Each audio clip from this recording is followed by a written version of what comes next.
So guys, you can imagine I'm not doing a lot of talking because I'm in a 1989 325 IS. This is a very special car in South Africa, very special car for petrol heads, and I'm sitting like an absolute idiot because I can't get the seating right. I just haven't had the time to learn, and but so far so good. I mean, you'll see how this car just, it's not fast in today's standards, but in its day it was very fast, 145 kilowatts, but it's just so special. Listen to this. This is just pure 6-cylinder noise.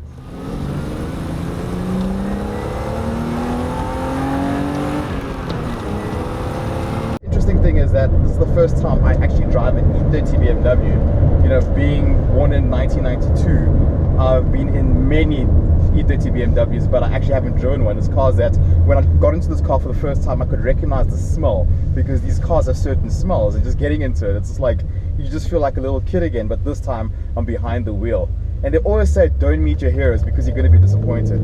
But I guess as a petrol head, you know, you're not expecting too much out of these kind of cars. It's all about this kind of feeling. The fact I can just rev this thing out here, you know, the clutch still feels analog. It's everything is just, it's just so real. That's the thing. Listen to that.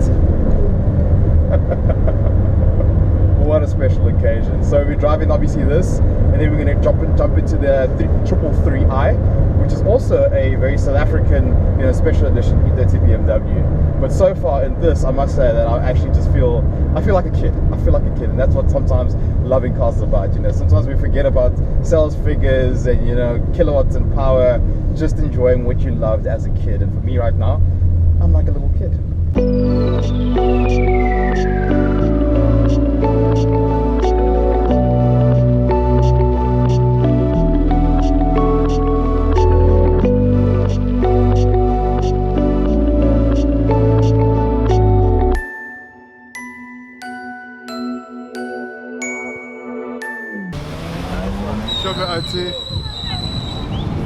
Quite like the amount of lock.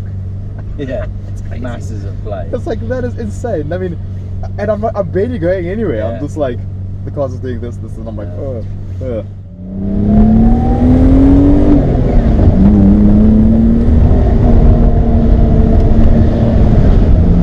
I'm in a 333 booth. 333. I think I've done the whole day not being able to say 333i. And as you can see, the weather is just glorious, isn't it? It's almost like, yes, drive this car, but then you're going to have to really earn it, because these cars didn't have any traction control that day.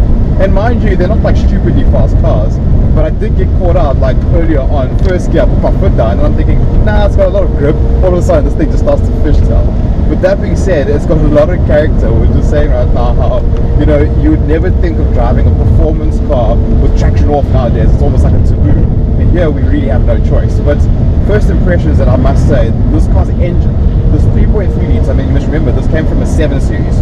So this engine is very meaty, a little bit lazier, so to speak, than the 325iS's engine. But there's just something about just the amount of torque it has. It feels meaty. It's obviously a faster car, but a bit more relaxed, and the engine sound that it gives you. So if we give you a bit of time and we get some space here, I'll be able to actually, you know, rev it out a bit. But for now, I'm going to try to be a bit well behaved, because I don't want to be the guy that wrecks a car like this. If that does happen, I will put it on YouTube, because that will give me tons of views at least. I can pay off the car using the views, but let's just rather not do that. But for now, let's just get some noise out going. But so far, so good.